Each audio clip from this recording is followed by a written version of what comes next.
So it's an absolute privilege this evening to be joined by who is probably the most successful fitness YouTuber on the planet at the moment. And that is Mr. Omar Isuf. So thank you so much for taking time out of your busy schedule and chatting with me this evening, Omar. David, thank you very much for the opportunity. You have blown so much smoke this way. I will not be able to fulfill any of the promises that you just laid out, but I will do my best. That's all we can ask for, my man. So, obviously, you have built yourself a brand from you. You are your own brand, and you've built an absolute immense following on YouTube specifically. So this evening we're going to delve into a bit of the business side, because I have a big audience of people that are trying to build their own social media and put out good evidence-based content. So what sets you apart from maybe everyone else that within the industry in a certain respect is you built the brand on you and your knowledge and your personality more so than what we often commonly see in the industry as the physique. You didn't market your physique, and now you're saying I don't got a good physique. I mean, I hear what you're saying. It's true though. Well, I'm in the team no calves with you as well, Omar, so we're there together. But you have set your own brand, and one thing that sets you apart is you've held your morals and integrity right throughout, from your beginnings to now. You've never sold out as such. So how vital do you think honesty and integrity has been to the success of your brand? I would say for me it's been crucial because, first off, it allows me to sleep easy at night. It allows me to do what I want with passion and enjoy it, and not kind of have any of those regrets or second guessing or feeling like you sold out. I think if you want longevity in this game, integrity and honesty are critical.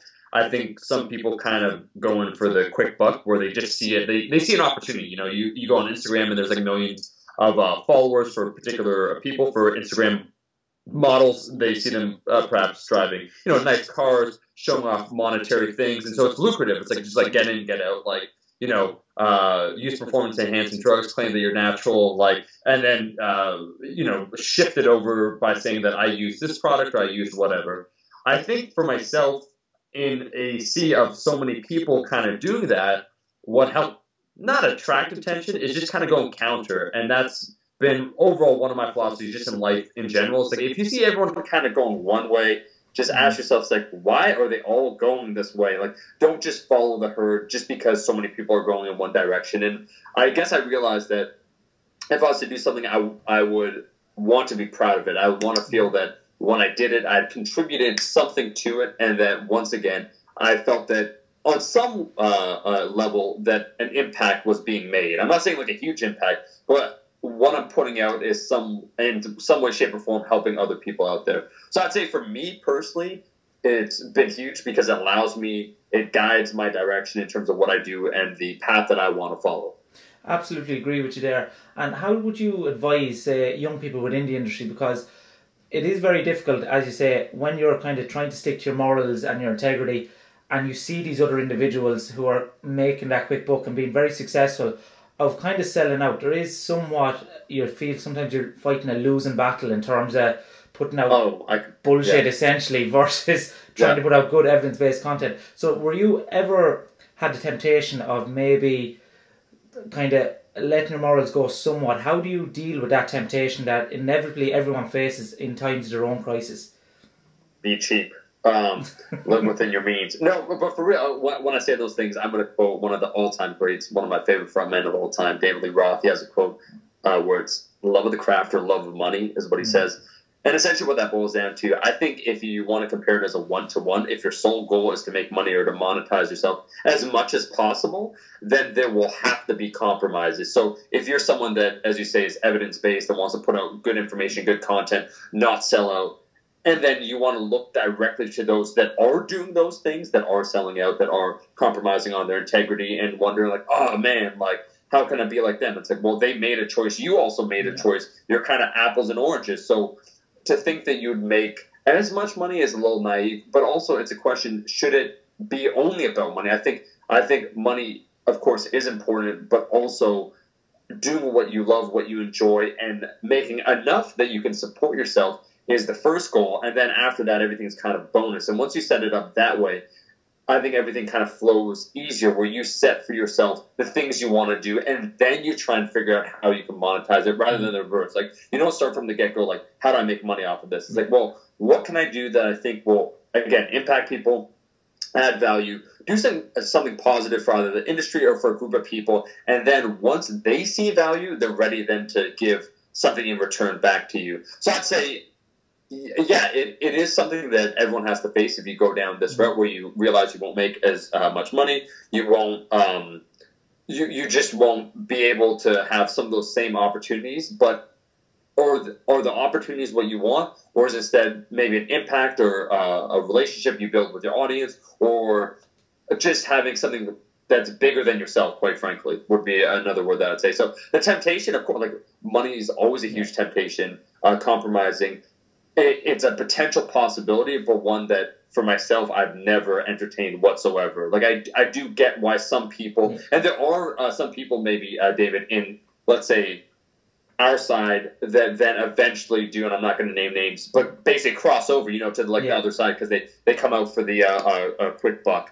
And so I see why maybe the temptation, but I don't understand how you can just so easily compromise yourself. Because once there are some people that are good at doing that, at doing pretending basically to be something that they're not, like, oh, this is legit, this is that, and that people kind of don't discover how much of a, let's say, scam artist they are.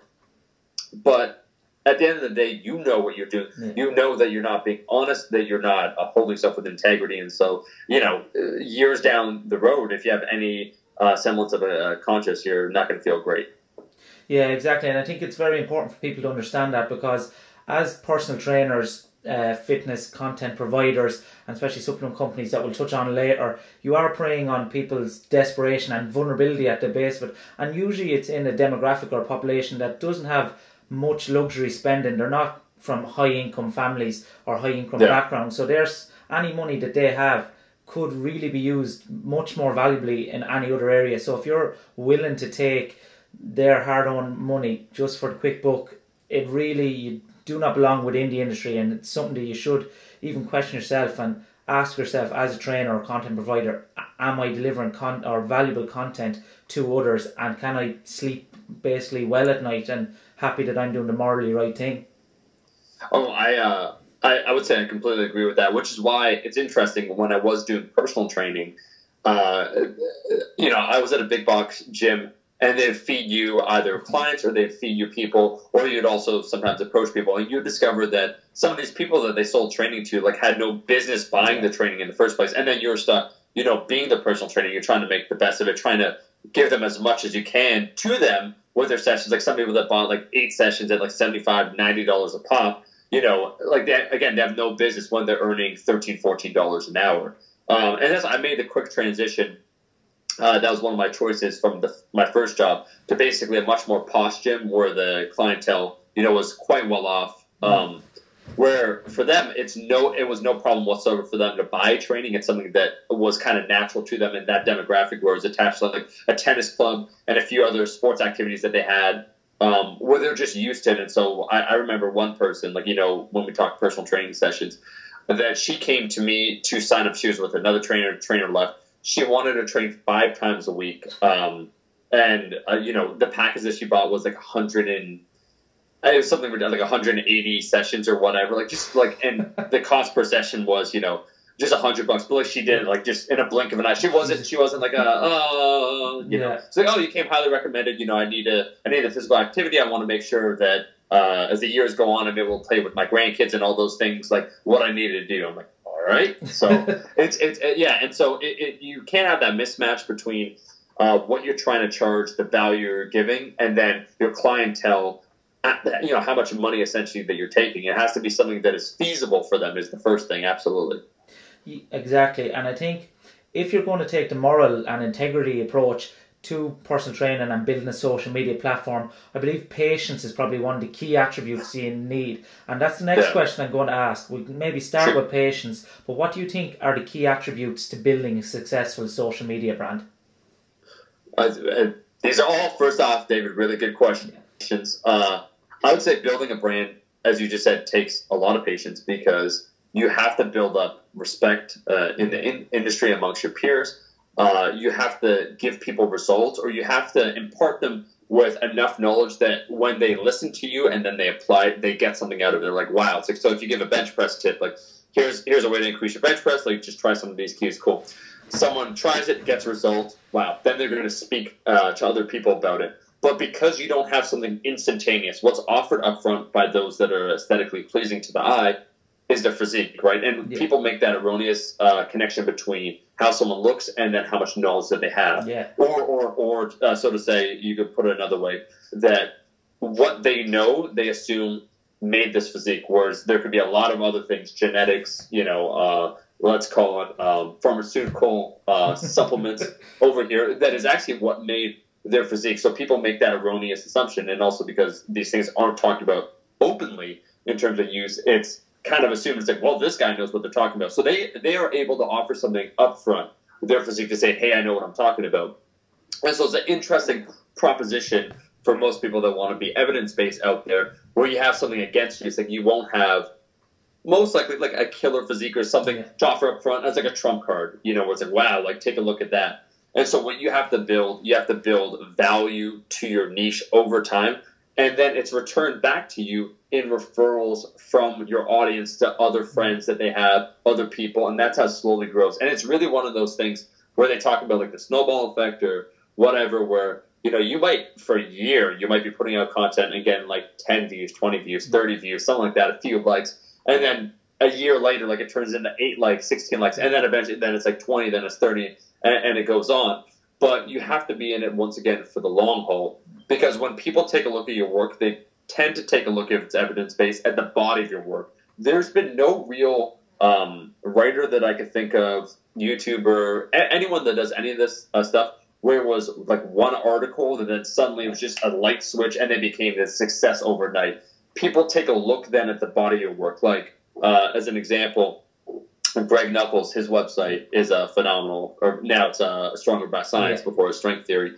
But he's accumulated over time dozens and dozens of really good articles, so that it becomes a point where individuals will refer back to that source. And I think that's the key if you want to be kind of evidence-based, is you have so many anchors of good content that people just go to you as that go-to authority on a particular topic or wide variety. So it's kind of like building that trust and then continually delivering and over-delivering on that promise. Exactly, and I think that's why it's important to pick your medium of where you put out your content. Because say if you were solely Snapchat or solely Facebook, if people go and see a certain article that they like, they generally won't track back through those mediums. With Snapchat you can't. With Facebook, people don't generally scroll back through posts to read. Whereas if you have, say, a podcast or like yourself, a YouTube catalogue, that's when people in the first year might notice very little views and that. But when they look, once the snowball effect comes into place, they need to keep in mind that people will go back to your back catalogue, and then you'll see, say, a year after something's been published, the views or clicks on that increasing dramatically. So that's just something people really need to be aware of, to pick the right medium. Yeah, and as you said, I think sometimes people select the wrong medium to focus all their time, where you mentioned about Snapchat, where they saw, and I saw so many people doing this, that like DJ Khaled was on there, or like whatever, like he blew up his following, and then it trickled over to all his other social media platforms. Like, you gotta think, it's like, how much real knowledge can you drop then in 10-second video clips or photos that then disappear after 24 hours? The answer is not a whole lot. And so, as you said, like for people that go back consistently to what you do, like a website, a podcast, a YouTube channel, any of those things, people will go back, they'll search. As you mentioned, like Facebook has no intelligent way of sorting out what you post. So you could have posted an amazing post a year ago, but how do people find that? They can't really, Exactly. I think people oftentimes are naive that they'll do maybe 1,000 words post on Facebook, where they simply could copy and paste that into an article then for their blog or site and have it there as a permanent source or a permanent resource that people can then refer back to. So it's just about being clever and maybe getting the same content to fit. I remember I had Luke Johnson on from Shredded by Science, and he said about respecting the medium, that you can get something, say for this podcast, for example, we have the full YouTube video, but then you can edit it down to a minute highlight reel for Instagram, and just respecting the medium and having the same content provide you value across all your different social media platforms. 100. I would completely agree with that.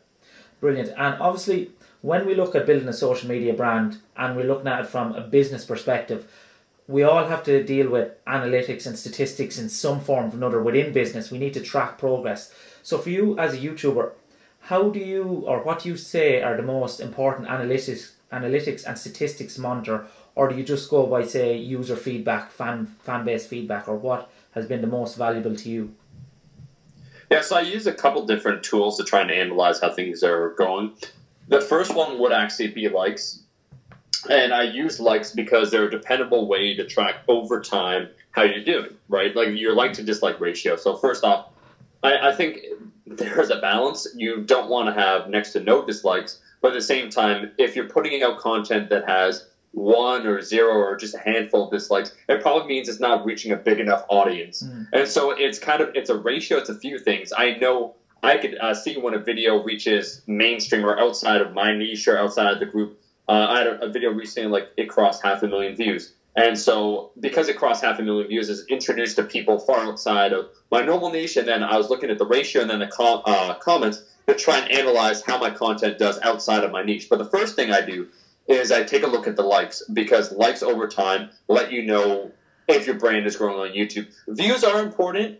Views basically let you know that your channel is growing.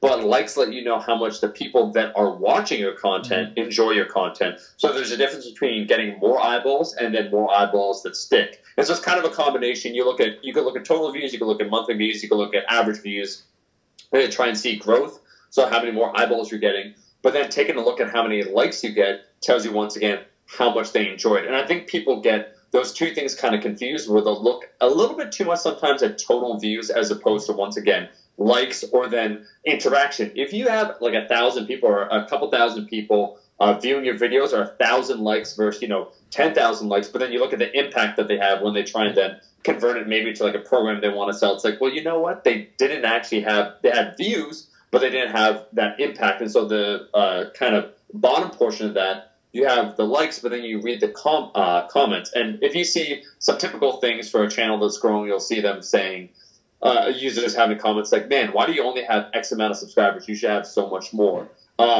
Thanks, man. Like, your content's really helpful. I found this. Or, like, I just discovered you. I wish I discovered you sooner. Those are kind of very similar trends and similar statements you'll notice people make. That lets you know, once again, people that comment either, in general, love or hate you. Like, there's nothing in between. You never feel mediocre about something and then think to yourself, well, I'm just going to leave a comment. Like, you just don't have that feeling. And so it lets you know, I think listening, YouTube is unique, is one of the most unique aspects, I would say, is that it was one of the first social media platforms that gave you instantaneous feedback between the viewer and then the content producer. So you put out a television show and you put out, let's say, a series.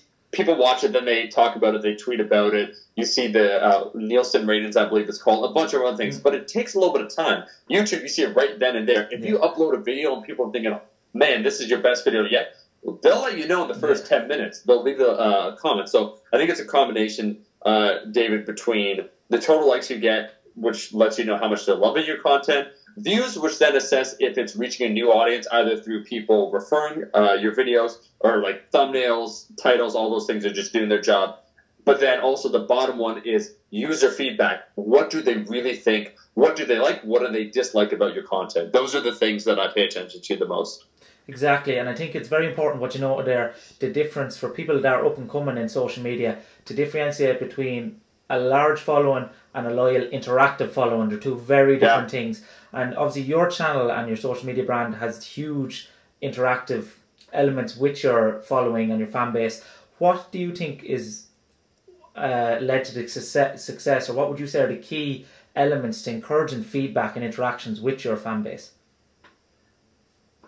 That's a damn solid question. I think one of the first ones is that people honestly don't interact enough with their audience. It's so weird. So I think some content producers, and this is so stupid, they think they're above that, where they view themselves like they want to like grow their brand. It's like, well, P. Diddy or like whoever doesn't respond to fans. Like, why would I? And it's like, well, guess what? You're not P. Diddy. This is first another demographic completely. But if you're in the helping field, why would you not just take time to respond to individuals? So I think one of the first things that not that I did differently, but I kept doing as I kept responding to comments about questions. Like people would say, like, let's say I put out once again a video about the squat. Someone would say, hey man, just to clarify, like I'm more of a hip dominant squatter, da da da. It's like it takes you 20 seconds to read the question, another maybe 15 seconds to respond, usually 15, 20 seconds. You do that a few times, it shows that you care. Now, some people try and exploit that, but it shows that you're taking the time outside of just the content to respond to some of the most pressing questions, because you might put out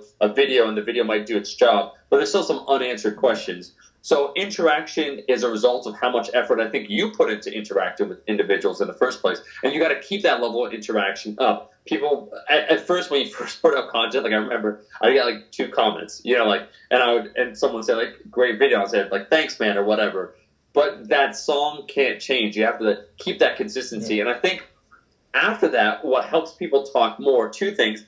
The first would be asking questions, obviously. So you have, like, let's say in your podcast, you ask at the end of it, like, I don't know, who do you want to see next? And if there's on your YouTube, then people could leave a comment saying, well, I want to see this, and this person. That's a way of getting interaction, because it lets you know, once again, what do they want to see? What don't they want to see? And so I think over time, your content's all about trying to craft what you want to produce and then what your audience wants to see. And that intersection between the two, if you could get that right, then you're really cooking. So those 2 things of where you see your vision, and there's a lot of things that you probably want to do that people want to make. They might not have an audience for it, or they might not have it yet. And so it's about finding what they want to see and then what you want to show. And I think lastly, coming up, that's why you made that joke about calves. One of the things I noticed, like in the comment section, people would joke about like calves, like, oh, where are your calves? So I decided to kind of take that idea and run with it. And so I made the Team No Calves, like we're a community. And so it's one of those very common things where there's a bunch of other examples. A recent one, like, that came up with the hashtag was Peach Boys, like, and that has to do with powerlifters. Like, you know, when you gain weight through lifting, what happens? Your waist is small, but your hips grow a lot more. Yeah. So regular pants don't fit you, right? And so but it's like a funny way of talking about that, and like body appreciation and just the things that come with trying to get stronger. Sometimes you gain a little bit of weight. It's all good. But like those things create then your tribe. And so I think it's important to speak in a language that your tribe understands. Come up with maybe some things that define your tribe, but then also listen to what people say. Like someone said, and I forget, and I was dying the first time I heard it, where I posted a training video and someone said, man, you got like an ass chest, and it got a lot of likes. And I'm like, that's such a funny, weird, bizarre thing just to say that, you know, I thought it was hilarious, and so I just started using it. And so I think it's all those things. Learning to speak their language, speaking to them in the first place, and then just crafting stuff by asking open-ended questions in terms of what they want to see, gets the dialogue started. Exactly, I'd agree 100% with you. And do you think that, especially in the evidence-based community, people can sometimes be afraid to allow themselves to come across as stupid or not serious all the time? Yeah. That people always have to seem to try to portray this superior level of knowledge and intellect, and oftentimes they're afraid to let their own personality, or if they make a mistake on a video, have to edit it and have it 100% perfect. So do you find the following responds better when you allow some of the bloopers and mistakes to still stay within content? It gives it a more personal, human element to the content. Oh, completely. I think people in, you know, marketing, they talk about relatability, and then they talk about, you know, authority, positioning yourself as an authority figure. But I think, as you said, some people in the evidence-based community get it twisted, where they think then that means they have no personality, they can't joke, they have to be serious all the time, they have to kind of posture themselves to be something that they're not. And so what they end up doing, they drain all the color from their personality, and so they just kind of have this monotone, either born delivery that's not them, not how they would speak in real life, and just the way they speak or how they speak to people. It's like, you know, you've developed years and years in your life learning how to interact with people, learning how you want to be treated, how you want to treat others. It's like the simplest thing to do is just to be yourself, and then once again develop the content around that. I think a very good example, though, is like Eric Helms is a funny dude. He just lets himself, he just does what he wants to do, but at the same time, he's able to convey very serious information succinctly, clearly, all those things. And so he doesn't have to try to be an authority figure. He is, because it's clear, it's evident from him when he talks that he's making sense and he knows what he's talking about. So I think for me, like on my end, I never try to be anything that I wasn't. I never try to flex extra hard that I knew more than I did, or that I was really trying to talk. And I think some people get that again confused, where they try and talk down instead of talk with people. Yeah. And if you're doing something on social media, it's more, once again, a conversation. It's not a monologue, like one way I'm just talking to you. It's like kind of we're talking together. It's more like an open lecture or open like classroom discussion. Exactly, and that's a skill then as well that is learned over time that people can develop. But no matter how much good we try and do, Omar, how much we try to help people with our content, we all have to deal with negativity at some form or another. We're going to get, to put the hip phrase on it, hate at some stage. Haters, yeah. Exactly. How do you think is the best way to deal with this negativity? Because it's okay for someone like yourself who has built up a huge brand and generally has a carefree, doesn't take no shit attitude. But some people are maybe insecure, and it was a big step for them to even dip their toe and start providing content, because you know yourself, when you start providing content and putting yourself outside the social norm, it's a very intimidating and scary thing to do in the first place. So for people that maybe kind of still shy within putting out their content, getting some negativity can have very devastating and drastic effects on them, and sometimes stop them putting out content completely. So what advice would you give to people that are young within the industry to deal with any negativity or hate that comes towards them? Yeah, I'm going to say some obvious things, just things I'm sure people have heard before. Over time, you will develop or learn to develop a thick skin. And I think a few things that you can say. One is that you got to understand a lot of people that leave negativity, it's not necessarily directed at you, the individual. It's something maybe they feel about themselves, some sort of insecurity that they feel they need to project. So there's a variety of, let's say, negativity, like people call it hate. Sometimes it is critical, but critical in a good way. It's like, I get comments on my channel. It's like, hey, where the audio sounded like shit. I'm like, guess what? You're completely right. It did sound like you're justified in saying that. So we got to differentiate first between people being critical and then people just being negative. The other aspect about that, and there's a great book. I'm honestly blanking on the dude's name, but the book itself is called Ignore Everybody. And it's just about the creative process of trying to make something, trying to put out content. And essentially, I think what it boils down to is that early on, you might get not more hate than normal, but like your peers, your colleagues, your friends. Some people say, oh, you decided to do that. Like, oh, I remember when I first started putting out YouTube content, and I was at a gym where I was filming where, there's like trainers a lot older than me. They're there and like this kid, like what's this kid doing? Like, yelling and talking in front of the camera, like he's an idiot. Yeah, but it's because I saw a vision of where the content would be, how I wanted to take it, where I wanted to take it. I had a vision that they weren't aware of. So they're currently seeing you at like this point in your journey, but you have that end goal in your mind, like all the way up here. And so I think sometimes that people experience hate because the person that's hating doesn't see that end vision or doesn't know, they're not aware of everything the person wants to do. So it's kind of like, in Dragon Ball Z, the guy used that phrase, this isn't even my final form. Well, it's like they aren't even aware of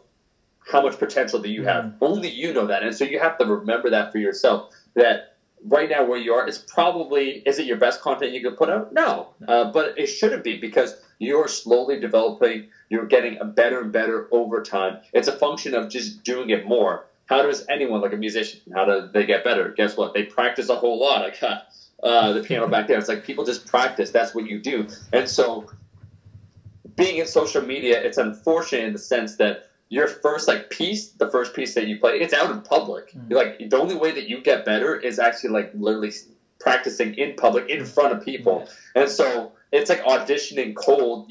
Let's say you take a acting class, but your first acting class is also an audition for the role that you want. And then you got to continuously do that. So well, guess what? It allows you to face negativity early on, so you're aware maybe of what some things people will say, and then it better prepares you for the future, so that years down the road when you're doing this and you see maybe some similar comments or sentiments or things, that they kind of just roll off your shoulder because you're so used to it and you're so confident once again in the content that you're putting out or where you see it, that people might be not appreciating you at this moment, but it's because you see something bigger in the future.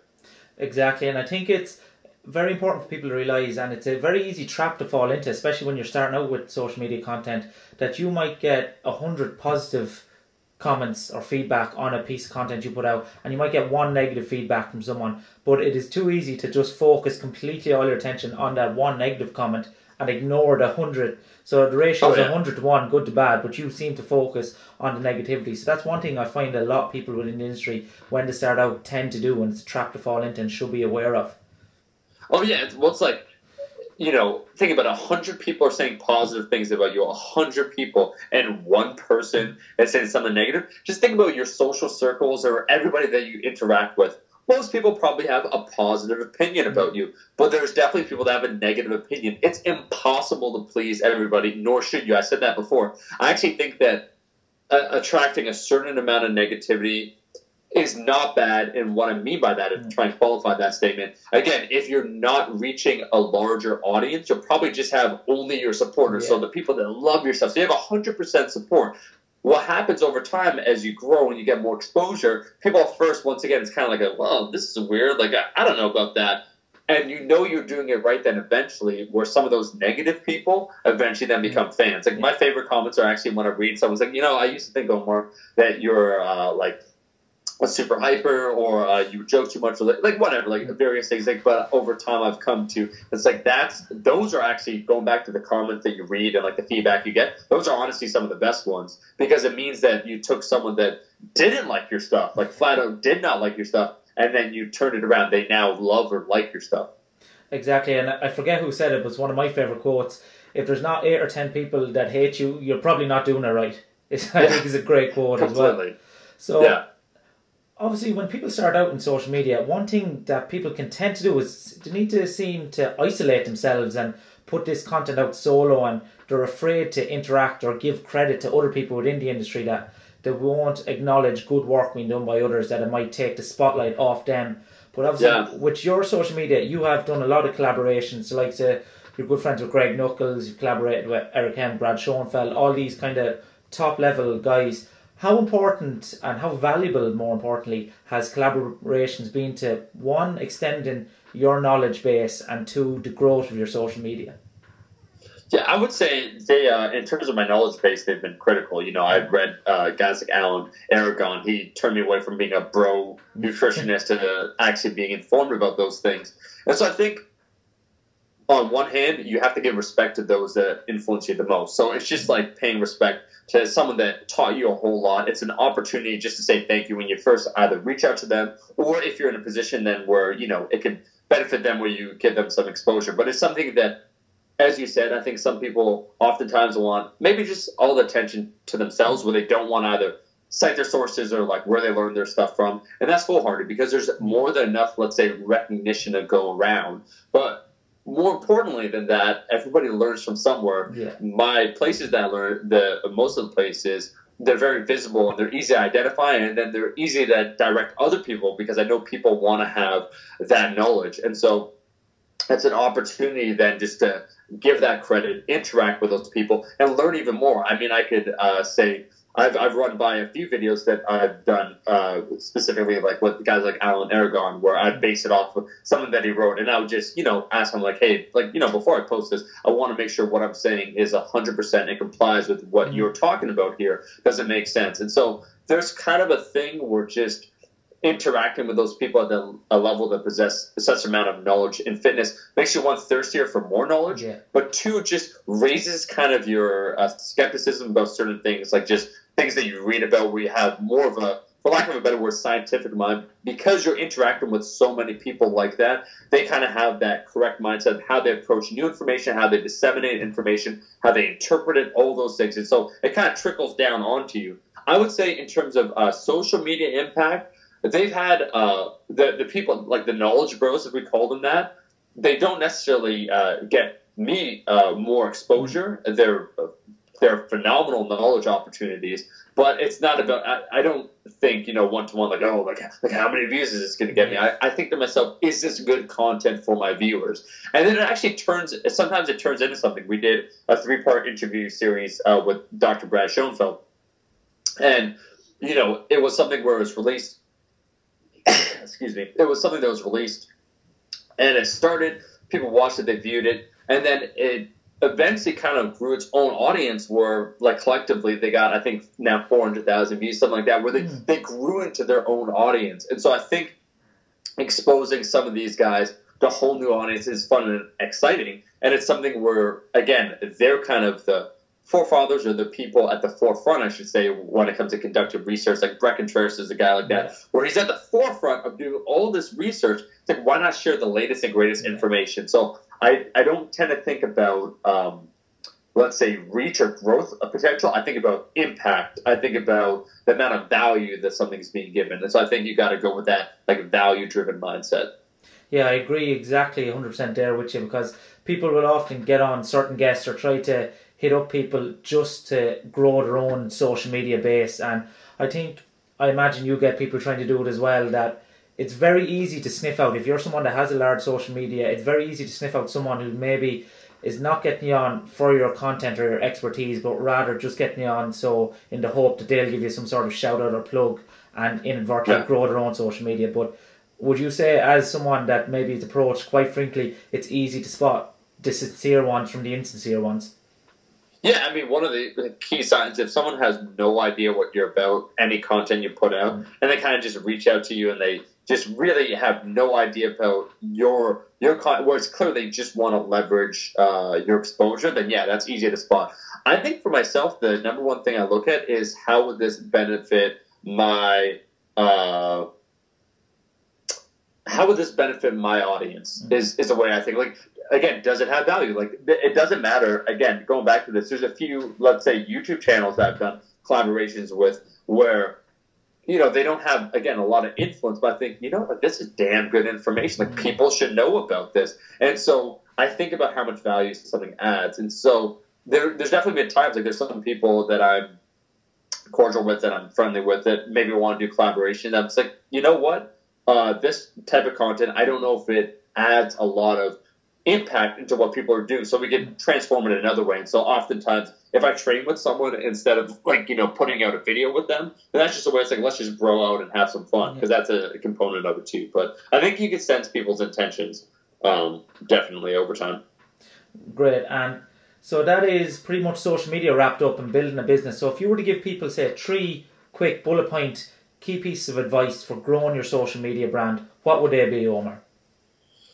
The loaded question. I would say discover what type of content you want to put out. I would say figure out who your audience, your ideal audience would be, and then try and craft, and then obviously do some market research, like how many people are in this niche. Does it have potential? First off, you might want to talk about juggling on YouTube. Like, you might want to have the best juggling channel on YouTube. It's like, but is anyone else doing it?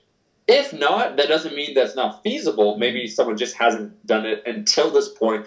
But then understand because the groundwork hasn't been laid down, it's probably going to be a little bit harder. So do your research in terms of what you could do. What can you do better than the people that are currently doing it? And then understand it's about trying to apply yourself and make whatever you put out better every single day. It's not about trying to put out the best on this given moment, but doing it better the next day, the day after that, and then slowly kind of focusing on that one thing. So I'd say focus on one thing either every day or every week that you could really do that's a big difference. And so for me, one of the things is that I've upgraded, like recently, just like a thing, like just like some audio things, just very, very minor things, but you do 50 of those things throughout the year. Guess what? That's a huge upgrade. And then in terms of growing your social media influence, once you have all those things, it's about trying to put out the best information that will be digested in the most easily available way. And so what I mean by that is that you make your content, you make things that you feel are great, you listen to the feedback, and then you cater it slowly so that it's just more digestible, for lack of a better word. There are some people that go counter, not to that, but like Greg Numbers is a great example where it appeals to a very niche group of people that really want like nerdy, concrete, sciencey information. Well, they'll read, like a 30-minute article, no problem, like 10,000 words. I want to learn about this. And so that's going counter. That works too. But I think if you want to grow an audience of any considerable size, there has to be kind of some mainstream considerations, for lack of a better word. So do the issues you're talking about, do they apply to a lot of people? Is what you're saying helping people out? And so once you go from a value standpoint, I think then your impact, your influence will grow in and of itself because people will see what you're putting out. They'll see the genuine, let's say demeanor that you have, the persona that you have, the content that you put out, all kind of come together, and then you become, likable, for lack of a better word. I'm not saying that's applied to me at all, but over time, those things I think will happen. Yeah, and I think there's a lot of valuable lessons in there for people that are trying to grow their social media brand and their exposure. And I think there's a lot of things there that people can take away. But if we leave social media from the moment now, and I feel I'm about to open up an absolute can of worms with you, Omar, and that is anyone that has followed your content right from the beginning and to present will know that you have never been endorsed or sponsored by any supplement company or brand, and that is for a very good reason, I think. And even though I imagine you've been approached many, many times to endorse certain supplements or companies, but first of all, why have you never been endorsed by any supplement company, in your own opinion? What is your reasoning for not taking on any endorsements? Yeah, I think so. A few things. One, I should say that I have put out so many damn videos that it probably just like popped and went. I did accept an endorsement from True Nutrition years ago, but that's because I actively used them, and it was just like people. So when they talk about endorsements, they tend to think of like making like a sponsorship that lasts like years or months, or it's like a contract. You have obligations. This was an instance where I really like the stuff that they put out because I buy, I'm a frugal consumer. I buy bulk things. I buy bulk powders. I don't necessarily need a name brand supplement or a name brand protein when you can just get it directly from the source. Yeah. Most supplement companies, it's someone deciding to make a company, and then they get all their ingredients from a wholesale supplier, from a bulk supplier somewhere else. So essentially what you're buying is the middleman's end product. Yeah. So why not just skip that and go right to the source? And so I was using them. Like I gave them a free shout out, I think, in a video because I'm just like about protein, what I use. And then they approached me, and then I decided to make a video based on it afterwards because I'm like, you know what, I'm already using this, I already support it, I already like it. And so that was something that kind of just happened.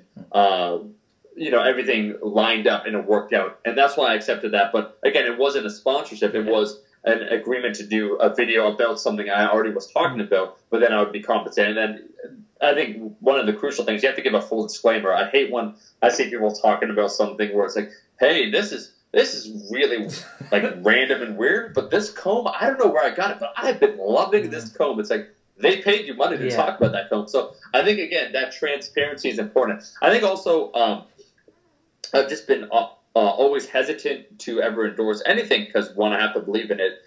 Two, your credibility will quickly go down the drain. But there's a reason why they talk about that show, Happy Days. The character Fonzie, he jumps the shark, it's called, because there's a particular episode where the summary of it is that he decides, this guy, this car mechanic, decides to jump over a shark on water skis. It went from this like small town family comedy show to then him doing this outlandish thing that made no sense. And after that, you kind of can't look at that person the same way because it's like, you know what, you're supposed to be this grounded, down-to-earth character, and then you're basically doing these TV stunts, these things that make no sense to anyone out there. And so I think that happens to everyone once you accept endorsements that either you don't agree with or even too many endorsements. There's such a thing where you can even believe in something, but if you're promoting 8 things, 9 things at the same time, people will inevitably have that question of, why are you endorsing so many things? And there's a particular suspicious, I know, like in the fitness community, as an example, there's some things like someone will be with one supplement company and then, magically everyone kind of migrates to this new supplement company. I'm like, are they honestly that much better? Like, why does everyone making the sudden change? Probably they're all getting paid more. People just found out that you can get compensated more. So I think it ties back to the value you add and the persona that you want to have and just the influence that you want to have, that you want to be someone taken seriously, and so you should approach things seriously. You shouldn't just accept things willy-nilly. Yeah, and I think if I was to make a similarity between our brand and your brand, and that is we tend to just try to cut through the bullshit essentially for our following. We try to give them the best information and essentially save them from the scams and the misinformation that is out there. So if we talk about some of the common kind of methods of, misrepresentation, kind of manipulation that supplement companies do with their products. And the first one I'd like to touch on is proprietary blends, because this is the first kind of thing we see very commonly within the supplement industry. So if you'd like to just kind of give an idea to our listeners, what is a proprietary blend? Yeah, so a proprietary blend is a blend that a company, usually a supplement company, they won't reveal what's inside of it. And so they'll say, like, we have a particular, it comes in one or two ways. The most common one is they'll come up with basically fancy words that mean nothing for the proprietary blend. So, like, I don't know, they'll come up with a test booster, and rather than just saying that it has ABC, they'll say it has this new matrix. And so if they come up with a phrase, a word that no one really knows what it means, it always sounds good because it has to be something that sounds, new, fancy, different, revolutionary. You'll usually hear it's the same pitch. We have something that no one else has. Why? That's how they try to differentiate themselves. And this thing does, all these amazing properties. When in reality, it's just a proprietary blend. It's just a few different ingredients, that they combine in a variety of ways. And all of these ingredients we know about. If you go to a website like examine.com, they can break down every single supplement and what they do, right? So whether they're worth it or not. I think the fear that a lot of these supplement companies have with their proprietary blends, if they put out just in full transparency what their supplements contain, people would be shocked at the lack of, let's say, supplements inside the supplements they buy. So what I mean is, like, in a pre-workout, basically what it boils down to for a lot of these places, like I was this close to naming it, but I'm not going to name it just because not that I want any bad blood, but I don't want to put one particular company on blast. But it's sugar water. It's sugar caffeine water, most pre-workouts. And so you'll look at things like creatine, which sometimes is included, or beta-alanine. It's like, well, what is the clinical dose? It's like, well, for creatine, you probably want to have at least 3 grams, more like 5 grams in it. Okay. But then you take a look at the amount that they're putting in their new, like, creatine mix that's, like, again, revolutionary. And it's like a half of the dose of what's recommended. So their proprietary blend is a fancy way, or a clever way, I should say, of disguising what's actually inside their supplement and the lack of actual ingredients inside their supplements. Yeah, and to give an example for all the listeners, say, as you said, to just put a fancy name, so you could have creatine, Turbo Max, proprietary blend, which they could say is a new sort of creatine blend, and within that proprietary blend, it could be a 5-gram proprietary blend, but it could be 1 gram of creatine and then 4 grams of inactive ingredient. It doesn't actually do anything, but that still is a 5-gram creatine Turbo Max proprietary blend. So that's something that people really should be aware of when reading the labelling. And that leads me on to the next kind of thing that we often see within the supplement industry, and that is we see all these companies that have these supplements that say scientifically backed products. So likes of creatine, citrulline malate. So we know from the evidence that these do in fact have a ergogenic aid, that they can benefit performance. But what we see, they're able to put these scientifically tested and proven ingredient sticker across the front. But then we have a case of underdosing those ingredients. If you'd like to elaborate on that for me. Yeah, I think it's fine. So, in the first place, let's just hop on a little bit of a tangent that is relevant, though. When you said about evidence or research, or like this is scientifically proven, it's like, well, did you know? It's like a lot of supplement companies will fund their own research. Oh, guess what? It's like you're saying if this thing that you're selling is backed by science, that who tested it? Your guys tested it. That completely defeats the whole purpose of, when it comes to independence, when it comes to intellectual honesty, integrity, all those things. So a lot of times science is a buzzword, right? Saying that this is proven to work, like clinical studies have shown. It's like, well, guess what? It's like, what was the sample size? What was the impact? Like, there's all these ways of misrepresenting what's actually inside of it. And so one of the ones that is used is that this is better. Why? Because science says it's better. It's like, well, what do you mean by that? It's like, in reality, this was funded by you guys. It's over hyped. It does nothing. I think another thing is, as you're mentioning, it's all about casting an illusion, and casting kind of an illusion in terms of what goes in it or what doesn't go in it, or how effective that it is. And so that's another point, is that a lot of these outlandish claims, I forget like the legality of it, but I was talking to a friend who actually is like endorsed by like a big company, and just in terms of what was happening, there's an athlete that also is a knowledge bro, and he was putting out some good information, and so he wanted to put out like a supplement that had experimental ingredients, whatever.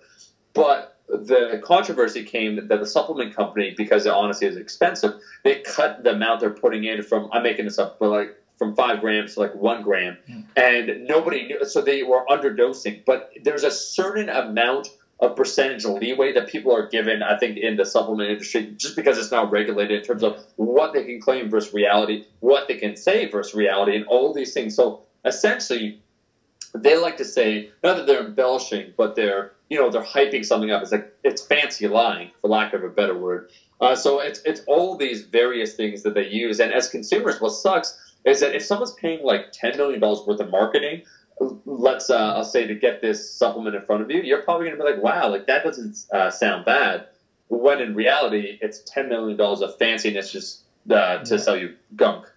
Exactly. And I think they're very valuable lessons that people should take away and be aware if they do choose to go with any supplements. Because, as you said, there's a big difference between what is statistically significant, that's all you need to prove to make these claims, and what is real world significant. So although something might be statistically significant, the actual real world impact or effect of that claim does not live up to the hype. So we're coming up on time now, Omar, and before I ask you the final question, not that I probably need to ask you this, if people are looking to get in contact with you or follow your work, where are the best places to find you?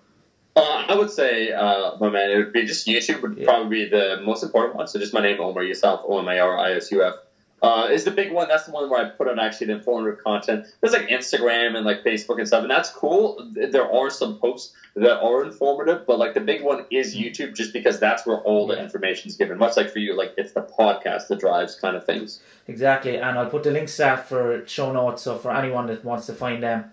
And that brings us to the final question, and this is not about business, fitness, be whatever way you want to take it, and that is, what would you say is the biggest mistake or learning experience that you have had or made that has changed the way you approach your career or mindset as a whole?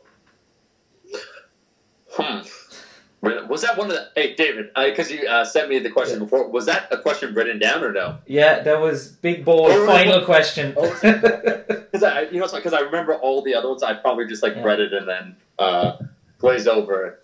The biggest mistake, or I guess I could say lesson then, would be the urgency of time that you need to have when you want to approach something, and I don't think people realize that. We talked about patience in terms of growing a brand. We talked about all those things where you need to take your time, put out content, wait, years before it bears fruition, and that's completely true. But if you want to do something, you got to do it now. And so one of the mistakes that I made is just taking a little too long to implement some of the things that I want to do. Either, let's say, like upgrades I want to do, either content I want to make, styles I want to make, risks that I wanted to take. And so I think, this is such a common thing said, but you should fail hard, fail often, and fail forward then, where through those mistakes you learn. As an example, I would say that YouTube, not that it happened by coincidence, but I decided to actually really focus on YouTube in 2012 after I realized finally the potential that I had, where I was kind of skirting with the issue, but I was thinking to myself, well, how am I going to do this while having a full-time job? What is the actual, probability of it being successful? There's a variety of different things. And that inaction, that lack of acting in a surefire, clear direction, when you take a look at the algorithm of YouTube in general, it would have been a lot more beneficial to do it sooner had I known. And so just in general, I'd say fail forward, fail often, and don't be afraid to make those mistakes or take those risks. Because oftentimes the risks that we think are there aren't really there. They're kind of illusory, right? Brilliant. That is an absolute brilliant answer. I think people can take away a lot from not just that answer, but the show as a whole. It's been an absolute pleasure and honour having you on tonight, Omar. Thanks so much for coming on and chatting with me. Hey, man, thank you so much for the opportunity. I really appreciate it.